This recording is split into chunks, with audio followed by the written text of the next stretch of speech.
सभी लोग जय जय मसीह, जय जय मसीह, जय जय मसीह।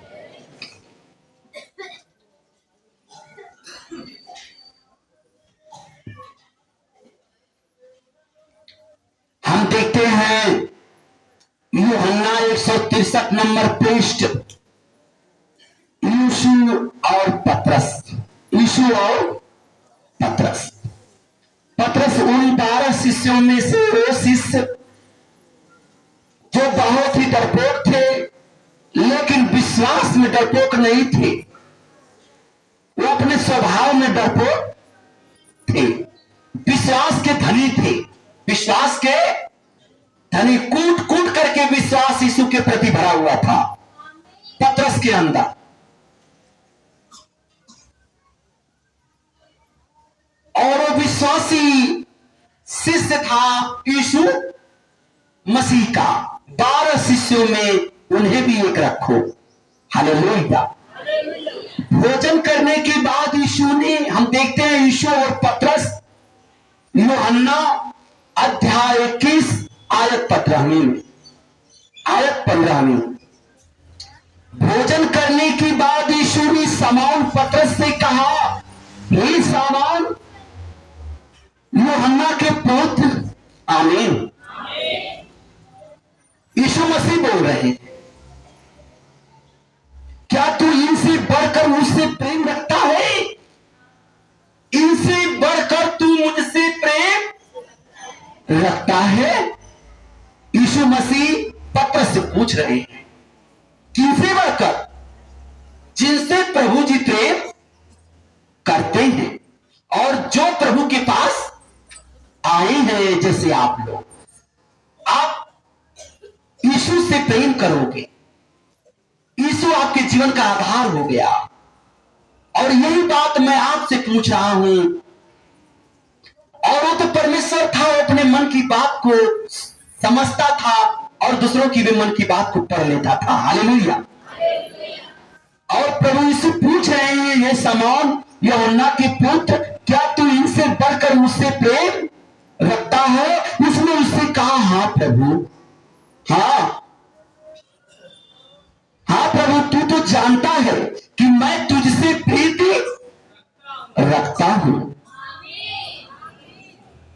उसने उससे कहा, मेरे मेमनों को चरा, मेरे मेमनों को चरा। एक चरवा अपनी भेड़ों की कैसी चरवाही करता है? इसलिए कि भेड़ों को चराएगा तो भेड़ों के पेट भरेंगे और जीवित रहेंगे। उनका दुख, उनका सुख तू देख। ये यीशु मसीह पतरस को अधिकार दे रहे हैं। यदि तू, और बड़ी ऊंची बात कर रहे हैं कि वो तो जगत का चरवाहा था ना। जगत का चरवाहा कौन था? यीशु मसीह था ना। और एक ऐसे अपने शिष्यों में से एक शिष्य को कह रहा है यीशु। और शायद मैं ये आगे का भविष्य भाप करके मैं कुछ सोचूं कि मैं जिन लोगों को उनके साथ प्रार्थना बांट रहा हूं, प्रार्थना कर रहा हूं, आने वाले दिन में इन सभी सेवकों में जो है कि जो हमारे भार को थाम सके। हालेलुया। यही बात यीशु मसीह अपने उन शिष्यों में पतरस को छांट रहे हैं। इन 12 शिष्य में से पतरस को छांट रहे हैं और उसी से अपनी चरवाही बताना चाह रहे हैं कि जैसे मैंने पिता से प्रेम किया, ये भाव वहां है, लेकिन ये मन के भाव को मैं प्रकट कर रहा हूं। यीशु मसीह का भाव क्या था उस समय कि मैं जैसे जगत की बनाने वाले जगत के परमेश्वर का कहना मान करके मैं इस जगत की चरवाही कर रहा हूं। ये बात पतरस से नहीं कही, लेकिन अपने मन में ये सोच रहे हैं कि मैं परमेश्वर का हर कहना मान करके मैं इस जगत का शत्रु बन गया हूं और लोग मेरे प्रेम को नफरत से देख रहे हैं। लोग मेरी भलाई को बुराई दृष्टि से देख रहे हैं और मैं इनकी चरवाही करने आया हूं, लेकिन ये समझते नहीं है, और जो समझ लिया है उससे पूछ रहे हैं कि हे पतरस, हालेलुया, तू मुझसे प्रेम रखता है? तू जानना चाहते हैं कि मेरा काम इसे कितना पसंद है, जो मैं काम कर रहा हूं ये कितना तक समझ सका है, और जितना मैं पिता से प्रेम करता हूं ये मुझसे कितना प्रेम। अभी आप लोगों ने सुना होगा कि आपके प्रेरित आ रहे हैं, तो आप अपने प्रेरितों से कितना प्रेम करते हैं, कितना भाव देते हैं, कितना यीशु की। अगर जो अपने प्रेरितों से प्रेम करता है अवश्य है कि वो यीशु से प्रेम करता है, और यही भाव यीशु मसीह अपने शिष्य से मुंह से करवा रहे हैं कि तुम मुझसे कितना प्रेम करता है। बोल रहा है कि नहीं प्रभु, मैं बहुत प्रेम करता हूं और तू नहीं जानता, तुझसे क्या छिपा है, तू तो सब जानता है कि मैं तुझसे प्रीत रखता हूं। उसने उससे कहा, मेरे मेमनों को चरा। जब तू मुझसे प्रेम रखता है तो अवश्य है कि इसमें कोई संदेह नहीं है कि तू मेरा कहना मानने वाला, मेरा आज्ञा मानने वाला और मेरी बातों को समझने वाला शिष्य है। सब कुछ जान चुका है, इसलिए जिन्हें मैं चराने के लिए आया हूं, अब दुनिया में रहूं न रहूं, तुम उन्हें चराना। ये भाव है उनका, इसलिए उन्होंने तुरंत बोला एक ही शब्द में कि तू इन्हें चरा। उसने फिर दूसरी बार उससे कहा, हे शमौन यूहन्ना के पुत्र, क्या तू मुझसे प्रेम रखता है? फिर प्रभु जी पूछ रहे हैं, वही बात दोहरा रहे हैं दूसरी बार। फिर पतरस कह रहा है, उसने उससे कहा, हाँ प्रभु, तू जानता है कि मैं तुझसे प्रीत रखता हूं। उसने उससे कहा, मेरी भेड़ों की रखवाली कर। मेरे भेड़ों की, पहले उनकी क्या दिक्कतें हैं, उनकी क्या परेशानियां, उसको सुन और जान, उसको पूरा कर। और ये बताना चाह रहे हैं कि जैसे मैं इनकी आवश्यकताओं को पूरा कर रहा हूं, वैसे तू भी मेरे द्वारा इनकी आवश्यकताओं को पूरा कर। चरा मतलब उनकी परेशानियों को दूर कर, रखवाली कर कि कोई उन्हें परगलाने, उन पर कोई हावी होने, तुम्हारी भेड़ को कोई छीटने न पाए और उन्हें परेशान न कर सके। इसलिए जा उनकी रखवाली कर। Hallelujah, hallelujah. आप हमारे सामने पर डे आते हो, प्रभु जी आपका हर एक चेहरा से वाकिफ रहता है और जानता है कि ये मेरी वचन को मेरी अपनी रोटी समझकर खाता है। और अवश्य है कि प्रभु मेरे से पहले ही वो आपकी उपस्थिति हाजिरी देखता है, वो आपकी आवश्यकता को सुन भी लेता है, समझ भी लेता है और उन भेड़ों को हमेशा अपनी दृष्टि में रखता है। इसीलिए बार बार एक चरवाहा कहता है कि एक ही खूंटे पर एक ही घर में आया जाया कर, 10 घरों में आया जाया करेगा तो तुम अपने चरवाहा को समझ नहीं पाएगा। हालेलुया, बात समझ में आई है? आई है? जैसे अनेक भाषा है वैसे अनेक लोग हैं, लोगों को हमने छांट लिया है, हमने उन्हें जगह जगह वो अधिकार दे दिया है। अब तुम चरवाही करो। अब चरने वाली भेड़ों को समझाना पड़ेगा कि तुम अपने प्रेरितों, अपने प्रभु से कितना प्रेम करते हो। हालेलुया, प्रभु तो जगत में किससे प्रेम नहीं किया, जब जगत से प्रेम किया तो सबसे प्रेम किया। तो प्रेम किया का मतलब क्या करेगा? वो पापियों को भी स्वर्ग में ले जाएगा। बोलिए, वो जगत से इतना प्रेम किया कि अपना इकलौता पुत्र यीशु नासरी ख्रिस्त को हमारे उद्धार के लिए अपने छुटकारे के लहू में दान कर दिया। उसने बलिदान दे दिया अपना यीशु। वो जगत से प्रेम किया, तभी तो आप भी प्रेम करते हो। तो आपको नफरत तो करना नहीं है। इसका मतलब है कि आपको अपने प्रेरितों से, अपने यीशु के पास रह करके प्रभु के भाव को समझना और सुनना है और उसी प्रेम में आपका भाव छिपा रहेगा। हालेलुया, धन्यवाद यीशु। और उन भेड़ों को देखो जो कई खूंटे पे बांधी जाएंगी और कई चरवाह में जाएंगी, तो उनका चरवाह कैसे चराएगा, कैसे रखवार बनेगा उनका, क्योंकि उन्हें अपना रखवार सही में चुनना पड़ेगा, उनको अपना चरवाह सही में चुनना पड़ेगा। हालेलुया। हे शमौन यूहन्ना के पुत्र, क्या तू मुझसे प्रेम रखता है? उसने उससे कहा, हाँ प्रभु, तू जानता है कि मैं तुझसे प्रीति रखता हूं। उसने उससे कहा, मेरी भेड़ों की रखवाली कर, इनकी रक्षा करना। उसने तीसरी बार उससे कहा, हे शमौन यूहन्ना के पुत्र, क्या तू मुझसे प्रीति रखता है? पतरस उदास हुआ कि उसने उससे तीसरी बार ऐसा कहा। प्रभु ने, क्यों ऐसा प्रभु कह रहा है? एक बार कहा प्रभु, दो बार कहा, तीसरी बार भी पिता पूछ रहा है, क्या तू मुझसे प्रीति रखता है?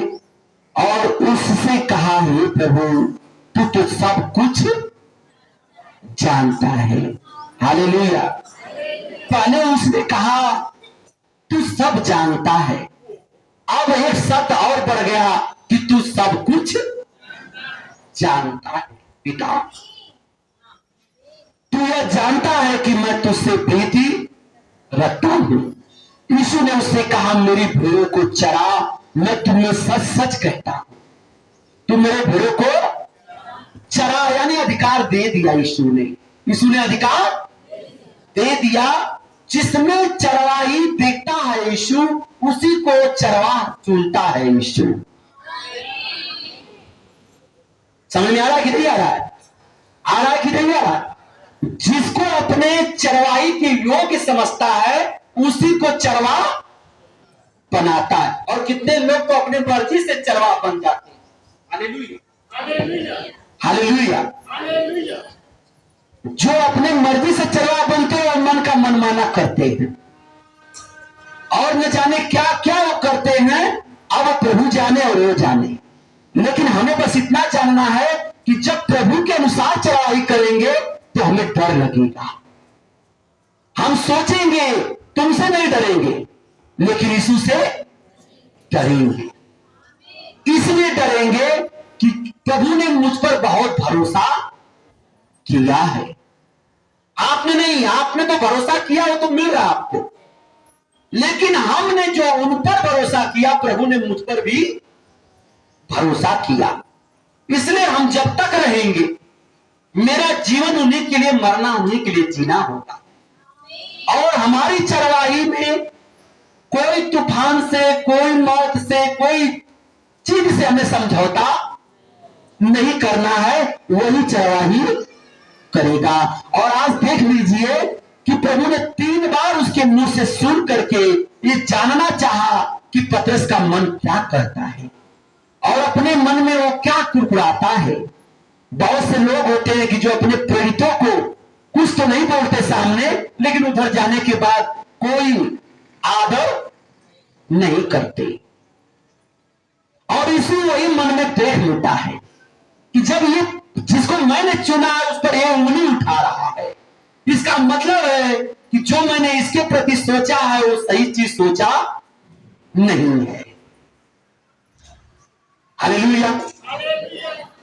जब तू जवान था, यीशु मसीह कह रहे हैं, मैं सच कहता हूं, जब तू जवान था तो अपनी कमर बांध कर जहां चाहता था वहां फेरता था।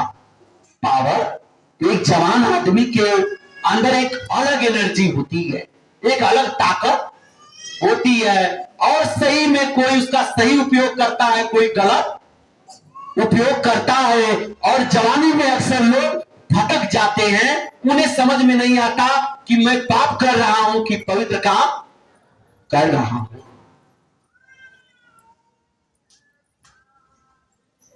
और लोग कहते हैं मौज मस्ती का समय है, अपना तो उम्र बिता रहे हैं, हमको भी चाहते हैं कि मैं भी आहुति दे दूं अपनी जवानी का।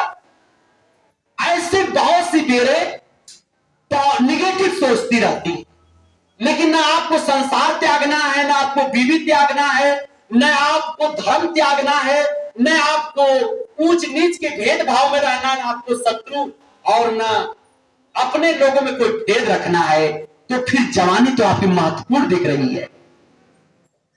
एक जवान बच्चे के लिए अब क्या चाहिए? जब सब पाप अलग छांट दिया गया और यीशु का मार्ग अलग दिख रहा है, तो फिर हमारी जवानी ऐसा क्यों न हो कि प्रभु के लिए बलिदान हो जाए। प्रभु जवान नहीं था, उसने कोई ब्याह शादी किया, घर बसाया, उसने इस दुनिया में कोई घर बनाया, उसने कभी ड्रीम सपना सजाया कि मैं वो चाहता तो यहां बहुत बहुत बहुत कुछ राजा हो गया होता। आपने सुना भी कि जो पृथ्वी का शैतान राजा था, उसने भी कह दिया कि यीशु तू राजा बन जा पृथ्वी का, तू मैं अधिकार दे रहा हूं। प्रभु चाहता तो परमेश्वर से धोखा कर देता कि जैसे पृथ्वी है वैसे स्वर्ग में वहां भी एक स्थान, वहां भी, और चाहता तो इस दुनिया का मालिक हो जाता। लेकिन यीशु जानता था कि ये दुनिया किसी काम की नहीं है, ये दुनिया व्यर्थ है, क्योंकि वो तो वही बताने के लिए आया था। और उसने कभी किसी पर उंगली नहीं उठाया, लेकिन वो पवित्र वचन बोल करके लोगों पर प्रश्न खड़ा कर दिया। उसने अपने पवित्र काम की पहचान करा के उसने लोगों को पहचानने पर मजबूर कर दिया। और उसने अपने पवित्र सेवकाई से और वचनों से और आज्ञा को ऐसा किया, दिखाया परमेश्वर के साथ जुड़ करके, कि बड़े से बड़े विद्वानों का मार्केट और बाजार खत्म होने लगा और लोग को आग फूकने लगा कि अगर ऐसे ही रह गया तो हम लोग का धर्म और धंधा दोनों बंद हो जाएगा। समझ रहे हैं ना? और उसने कहीं किसी को लड़कारा, किसी को कहीं मारा, किसी पर आरोप लगाया, दोष लगाया नहीं। वह कामों से पहचान गया, कामों से पहचाना गया। सिर्फ आप मसीह नाम लेते हो यही बैरी नहीं है। जब मसीह के मार्ग पर चलते हो तो बैरियों के बैरी हो जाते हो। जब आप कहते हो कि भैया झूठ मत बोलो, तो बेईमान आदमी तलाक दे आपको ठोक देता। और जब आप कहते हो भैया गाली आप दे लीजिए, हम तो नहीं देंगे, वो शैतान चिढ़ करके आपको मारता है कि आप वही कमा कर काय इतना पवित्र बन रहा है। यानी दुनिया चाहती है कि जो मैं कर रहा हूं तुम भी कर, लेकिन यीशु ने अपने कामों से बताया कि बेटा मैं इसलिए अपने पिता का कहना मान रहा हूं कि मैं स्वर्ग का हाल जान रहा हूं। अगर जो जो कर्म यहां लोग कर रहे हैं, अगर ये सब करेंगे तो कोई स्वर्ग में जाएगा नहीं, सबका टिकट कट जाएगा नरक की तरफ। और उसने स्वर्ग का संदेश सुनाने के लिए आया था, इसीलिए जानता था कि ये लोग स्वर्ग में है ही नहीं तो क्या करेंगे। अरे भाई, जिस दुनिया में जो अंधेरे में रहेगा उसे अंधेरा पसंद होगा, और जो उजाले में रहता है उसे उजाला पसंद आता है। इसलिए प्रभु तो उजाला था, पवित्र उजाला, और अपने उजाले को बांट रहा था। लेने वाले ले रहे थे और ठुकराने वाले ठुकरा रहे थे, और जो ले रहे थे वो यीशु से जुड़ रहे थे, यीशु के पीछे चल रहे थे, और जो लोग ठुकरा रहे थे वो उनसे जल रहे थे, वो उनसे।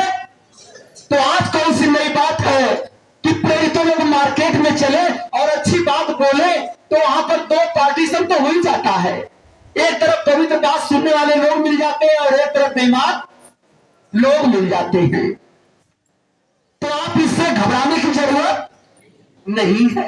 Hallelujah, hallelujah. धन्यवाद प्रभु यीशु, धन्यवाद परमपिता परमेश्वर। मैं तुझसे सच कहता हूं, और मेरी जवानी प्रभु के लिए, परमेश्वर सब अपनी जवानी लोगों के लिए देते, लेकिन हमारी जवानी यानी उन विश्वासियों की जवानी जिन्होंने प्रभु के साथ समझौता किया है, उनकी जवानी धन्य हो गई।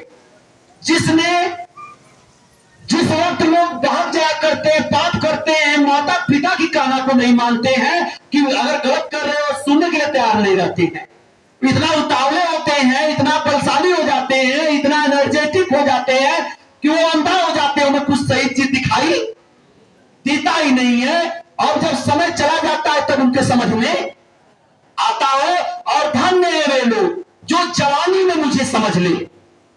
प्रभु कह रहा है जिस वक्त कोई नहीं समझने के लिए तैयार होता है, अगर उस वक्त बच्चा ही जवान हो और प्रभु को अपनी जवानी दे दे, और जो दूसरों के लिए मेहनत कर रहा है अगर अपने प्रभु के लिए पूरी ताकत झोंक दे, उनके महिमा के लिए झोंक दे, धन्यवाद के लिए झोंक दे, उनके पवित्र काम के लिए झोंक दे, तो समझो कि वो जवानी भी तुम्हारी तर जाएगी।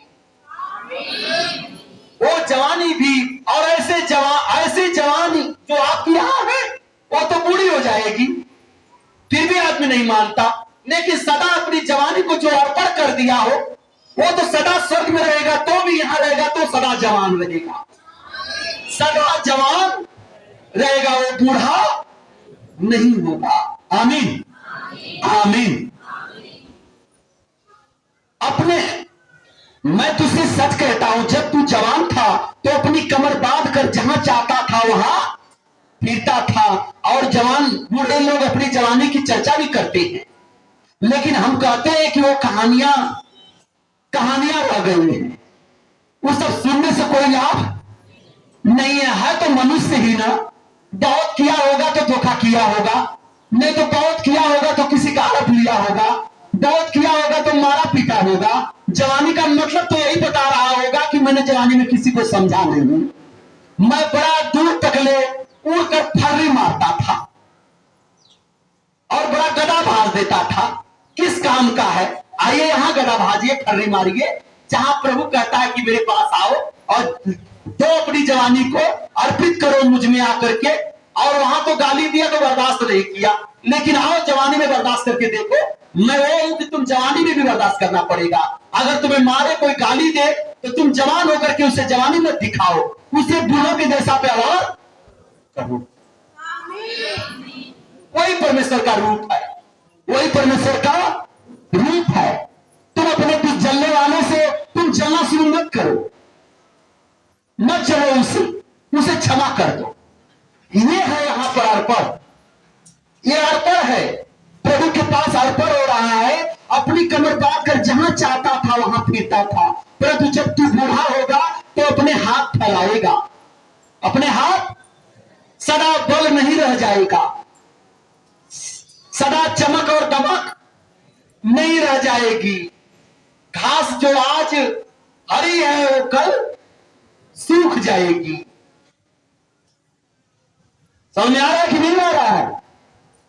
सदा किसी की उम्र रहती नहीं है, उम्र ढल जाती है। Hallelujah hallelujah.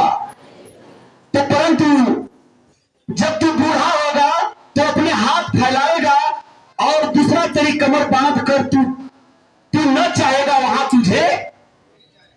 जब तू अपनी जवानी में लोगों की भलाई करता होगा और लोगों का आदर करता होगा, जिस समय संसार के लोग बहक करके पाप करते हैं, उस समय जब तुम बहक करके प्रभु का पवित्रताई में रहोगे, सेवकाई में रहोगे, सेवा करोगे, आदर करोगे, बड़े बुजुर्गों का आदर करोगे, माता पिता का आदर करोगे और सबसे प्रेम करोगे, धन्य है उम्र, धन्य है। जब बूढ़ा होगे तो जो बीज बोए रहोगे वही फसल काटने के लिए तैयार हो जाओ। तुमने अपनी जवानी को इतना अच्छा उपयोग किया कि तुमने प्रभु की प्रभुताई में, सेवकाई में, संदेश में, उनकी महिमा में लगा दिया। आगे भी देखो ना कि जितने लोग बीच तैयार होगी तुम्हारी, वे तुम्हारा कमर बांधेंगे। बूढ़े हो गए हैं परंतु तुम्हें पुकारना बुलाना नहीं पड़ेगा, तुम्हारे काम उनके तक बोलेंगे और वो आएंगे आपके पास कि आप ही मेरे आदर्श हैं, आप ही मेरे प्रभु की तरह हैं, आपको मैं संभालूंगा। समझ आ रहा है? आपको अपने बच्चे से प्रेम मिले न मिले, लेकिन लोगों से प्रेम मिलेगा। और दूसरा तेरी कमर बांध कर जहां तू न चाहेगा वहां तुझे ले जाएगा। उसने इन बातों से संकेत दिया कि पतरस कैसी मृत्यु से परमेश्वर की महिमा करेगा, कैसी मृत्यु से परमेश्वर की महिमा।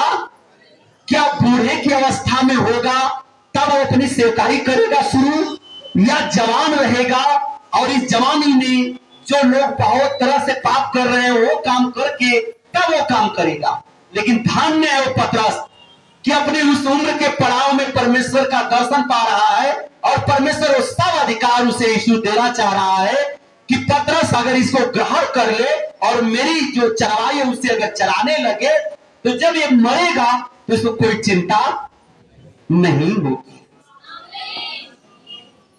क्योंकि इसने जो कमाई कमाया है लोभ और लालच की, बुराई की, ऐसा धन नहीं कमाया इसने सारा वो धन कमाया है कि ये स्वर्ग में कोठरी खुली जाएगी।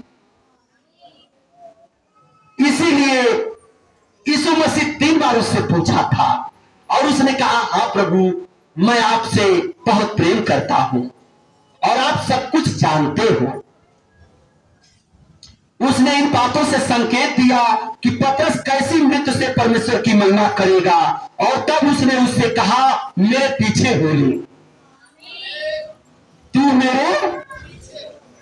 और धर्मदास से भी कहा गया था, धर्मदास जो पूछा था धर्मों का दास, उससे धर्म खुद पीछा करता था, वह दास था। लेकिन उसने कहा प्रभु जी से पूछा कि प्रभु जी उद्धार और मुक्ति पाने के लिए, स्वर्ग में जाने के लिए क्या करना होगा। उसने कहा जाओ अपना सारा धन वैभव मान सब बेच दो, इसकी चिंता मत करो। ये जो बटोर रखे हो मान अभिमान धन दौलत, ये सब जो गिना रहे हो यहां, इस सब की कोई जरूरत नहीं है, ये तुम्हें वहां नहीं पहुंचने देगा।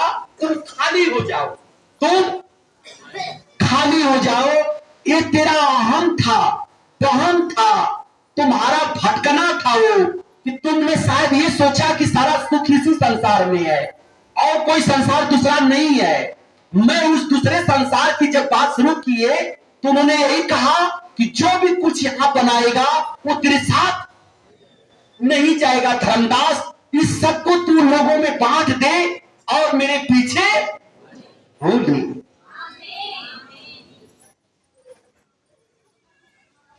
उसने कहा ठीक है, वो मुंह लटका लिया। इतना परिश्रम, इतना खून, इतना जवानी मैंने बर्बाद किया, पढ़ पढ़ करके मैंने सारा मेहनत करके इतना रुपया कमाया और इस तनिक में मैं इतना अपना धन दौलत गवा दूं, मैं सब बांट दूं। उसके अंदर ये भाव होने लगा। क्या प्रभु जी ने कहा कि धर्मदास बोले नहीं, क्या कह रहे हो, और वो लटकाया और मुड़ी लटका कर चला गया। तो आप जरा सोचो, ये बात धर्मदास तक सीमित नहीं है और धर्मदास तक नहीं है ये बात हम सबके लिए प्रभु संकेत कर रहा है कि जो लोग अपने मन को इधर उधर भटका रहे हो और बहुत कुछ कमाने और खाने के चक्कर में सपना सजा रहे हो कि हमारे नाती होंगे, पोते होंगे, पोते के पोते होंगे। बहुत सारे लोग इतना तक धन बटोर रहे हैं कि पोता तक रख रहे हैं कि बैंक खाली होने न पाए। वो सबसे बड़ी बेवकूफी है उनकी, क्योंकि वो धन जो बटोरे हो उसमें सारा अपना मन ताकत सब लगा दिए। लेकिन प्रभु जी बता रहे हैं कि तुम्हें उसकी चिंता करने की जरूरत नहीं है, तुम मेरे लोगों की चिंता करो। इसीलिए प्रभु ने पतरस से पूछा कि तुम मुझसे प्रेम करते हो और मेरे इन सबको जाकर के चराओ, इन सबको चराओ। अगर धर्मदास भी कहता कि हाँ प्रभु आपने सही कहा, तो तुरंत उनके पीछे हो लेता। आपको भी कहा जाएगा तो आप तो पांव पीछे खींच लोगे, कहोगे आज तक ये तो कौन मिल गया भैया ये संदेश देने वाला कि जो भी हम कुछ बनाए वो भी बाजार में खत्म कर देगा ये। हालेलुया। आपका कोई कुछ नहीं खत्म कर पाएगा। और आपने बनाया भी क्या है कि जो खत्म हो जाएगा। जो खत्म होने वाला है उस पर हम आते हैं, वो है आत्मा, वो है आत्मा। यहां सब खत्म हो जाएगा, बेटा बेटी बहनों माताओं, यहां सब खत्म हो जाएगा। कोई यहां पर जीवित नहीं रह जाएगा। इसलिए प्रभु कहता है कि मैं भविष्य भूत वर्तमान हूं तीनों तीनों का मैं पहरेदार हूं। जो मेरे साथ बना रहेगा वो कभी खत्म होने वाला नहीं है। अरे खत्म हो जाएगा तुम्हारा सुख। जो क्षण वाला सुख था उसमें धर्मदास से छीन करके कहा कि ये क्षण वाला सुख जो ले रहे हो आनंदो, और दूसरे रो रहे हैं और तुम हंस रहे हो, ये सब फेंक दो। ये सुख को सुख मत समझो, इसे बांट दो ले जा करके। तुम्हारा घर जो मन वाला है शांत हो जाएगा। और वो तो घबरा गया। उसका सुख शांति तो धन और दौलत था, उसका सपना था। तो कहां से प्रभु उसके जीवन का सपना बनेगा। इसलिए वो मुड़ी लटकाकर चल दिया कि जब तक हम छोड़ भर के सुख में जिएंगे यही मेरा सुख है। इसलिए सुख तो ले लो, लेकिन आपको बड़ा दुख होगा नरक में। इसलिए होगा कि तुम प्रभु में आकर के कौन सी मेहनत किए, कौन सी कमाई कमाए हो, ये तो आपसे पूछा ही जाएगा। हालेलुया। उसने इन बातों से संकेत दिया कि पतरस कैसी मृत्यु से परमेश्वर की महिमा करेगा। और तब उसने उससे कहा मेरे पीछे बोले, मेरे अब तू मेरे पीछे चलने लायक हो गया पतरस। ऐसा नहीं कि आप हमसे कहें, हम लोग तो मनुष्य हैं, पापी और पवित्र लोगों को भी हम अपने साथ ले लेते हैं। लेकिन प्रभु जी तो मन के अंदर से झांक लिए थे कि पतरस के मुंह से बस सुनना बाकी था, बाकी तो काम प्रभु जी देने वाले थे उसे। वो तो जांच लिए थे कि पतरस पहली चरवाही अगर कोई किया, अगर शिष्यों में तो वो था पतरस। हालेलुया। पतरस ने चरवाही किया और भरपूर चरवा बना और उसे चुना गया और वो प्रभु के पीछे हो लिया। यीशु और उसका प्रिय चेला, हम देखते हैं 163 यूहन्ना अध्याय 21 का 20वीं आयत। यीशु और उसका प्रिय चेला। पतरस ने मुड़कर उस चेले को पीछे आते देखा जिससे यीशु प्रेम रखता था। हालेलुया। पतरस ने मुड़कर उस चेले को पीछे आते देखा जिससे यीशु प्रेम रखता था और जिसने भोजन के समय उसकी छाती की ओर झुककर पूछा था कि प्रभु बताओ ना, जो 12 शिष्यों में से कौन शिष्य है कि जिसकी वजह से समस्या आने वाली है और वो आपको पकड़वाना चाहता है, बताइए ना प्रभु जी। और जो पकड़वाना चाहता था वही उनसे पूछ रहा था। जो प्रभु के लिए कार खड़ा था वही उनका पहरेदार भी था उस पर। आप ही की मौत, आप ही को मारने वाला आप ही से पूछ रहा है कि प्रभु कौन मारना चाहता है आपको। हालेलुया। आपको जो शिकार बनाना चाहता है, आपको जो धोखा देना चाहता है, वह आप ही से पूछ रहा है कि कौन दुश्मन है बेटा आपका, कौन आपका ख्याल नहीं रखता है। सोचिए जरा, ऐसे शत्रु बहुत दुर्लभ मिलते हैं और यही लोग बड़े से बड़े ऐसे अपने साथियों को मार डालते हैं कि जिन्हें परख लेना बहुत मुश्किल होता है। लेकिन प्रभु जी तो जान लिए थे कि जो हमसे पूछ रहा है वही मेरा शत्रु और बैरी है। जो हमें, और बैरी तो नहीं कहे थे, वे चाहते थे कि प्रभु परमेश्वर का जो कार्य पूरा होने वाला है उसमें वो सहायक बन गया है और बिल्कुल प्रभु के एकदम हृदय तक सटकर पूछ रहा है कि प्रभु जी कौन है जो आपको पकड़वाना चाहता है। हे प्रभु तेरा पकड़वाने वाला कौन है। उसे देखकर पतरस ने यीशु से कहा, हे प्रभु। पतरस ने जब उसको देखा, पकड़वाने वाला जब पूछ रहा था यीशु से, तब पतरस जो दूसरा शिष्य चेला था वो क्या कह रहा है, हे प्रभु इसका क्या हाल होगा, इसका क्या क्या हाल हो।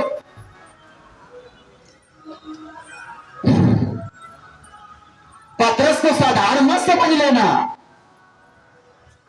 पतरस डरपोक था, लेकिन विश्वास का डरपोक नहीं था।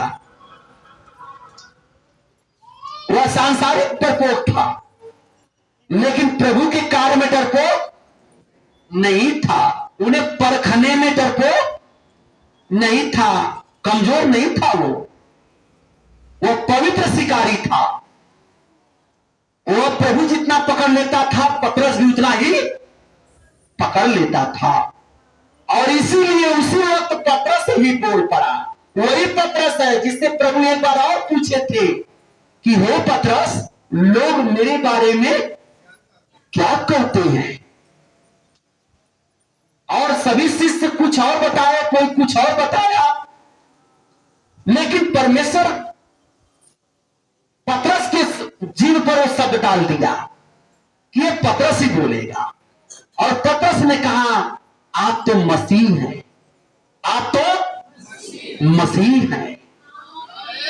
उसी ने वो नाम निकाला था मुंह से, पतरस। किसने? पतरस, जो पूरी दुनिया यीशु को मसीह मानती है।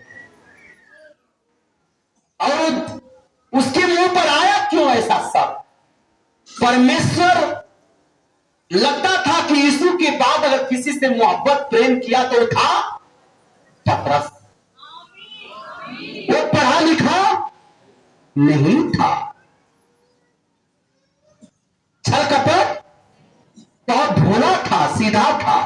उसके मुंह से यीशु ने जब सुना तो बोला कि धन्य हो पतरस, तुम चुप रहना, इस बात को उजागर मत करना, और तुम्हारे इनाम पर कलीसियाओं के नाम लिखी जाएंगे। सारी कलीसिया वर्ल्ड तक पतरस के नाम पर खड़ी है। हालेलुया। जैसे परमेश्वर ने यीशु को अधिकार दिया कि तुम्हारे नाम से छुटकारा होगा पाप का, वैसे ही हर एक कलीसिया चलाने वाला पतरस के नाम पर खड़ा है। हालेलुया। धन्यवाद प्रभु यीशु, क्योंकि बिना पतरस की अगुवाई का कुछ होने वाला नहीं है।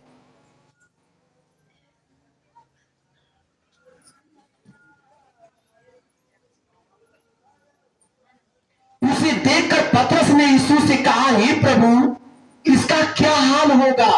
उसका नहीं, इसका। शब्द पर ध्यान दो। उसका का मतलब कि उसमें संदेह रहेगा, पता नहीं कौन। लेकिन ये कह रहे हैं कि इसका क्या हाल होगा। यानी पतरस को पता है कि दूसरा नहीं है, यही है। हालेलुया। यीशु ने उससे कहा, यदि मैं चाहूं कि वो मेरे आने तक ठहरा रहे तो मुझे इससे क्या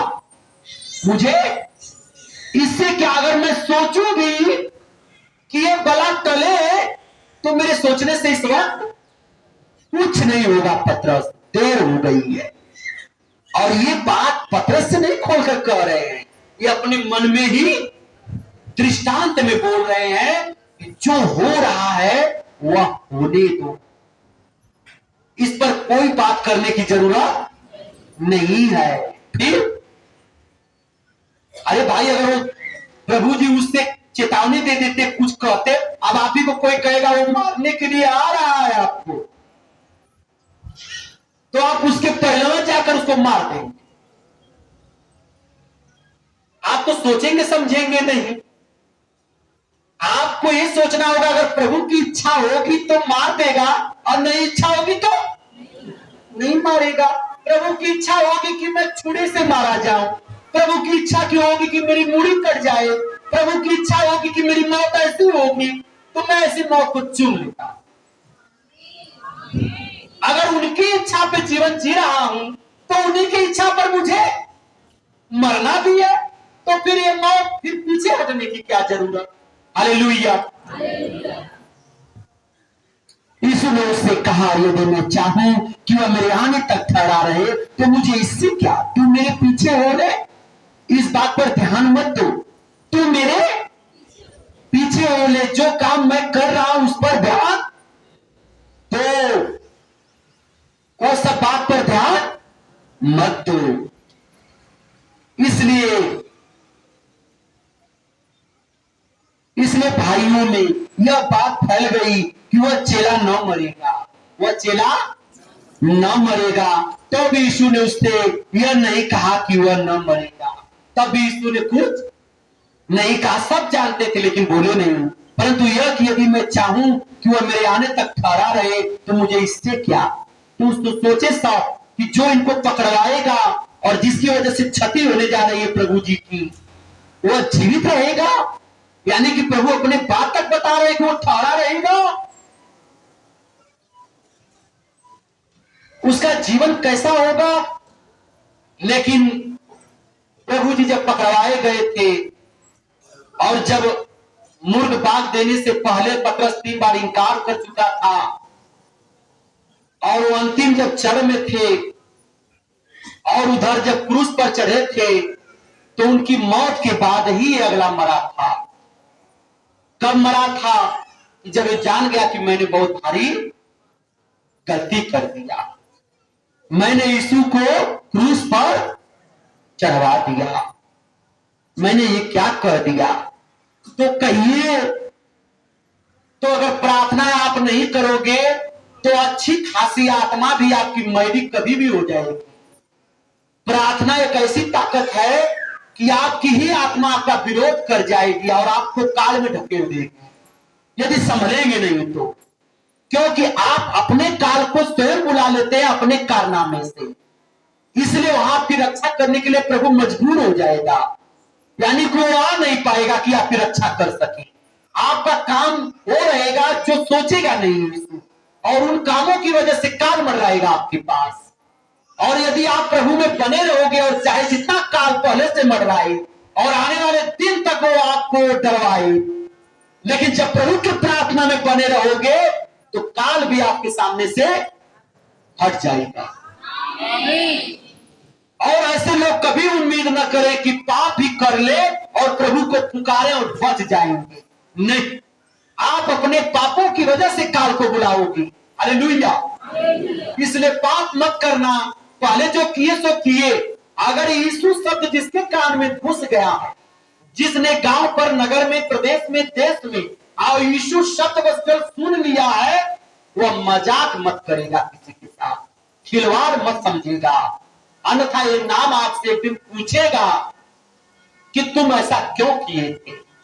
वही ये नाम ही आपसे पूछेगा, वो यीशु नाम पूछेगा आपसे कि तुमने मेरे नाम पर क्यों हंसा था, तुम मेरे नाम पर विश्वास क्यों नहीं किया था, क्या जानता था मेरे बारे में। हालेलुया। ये नाम पूछेगा आपसे, हर सवाल पूछेगा।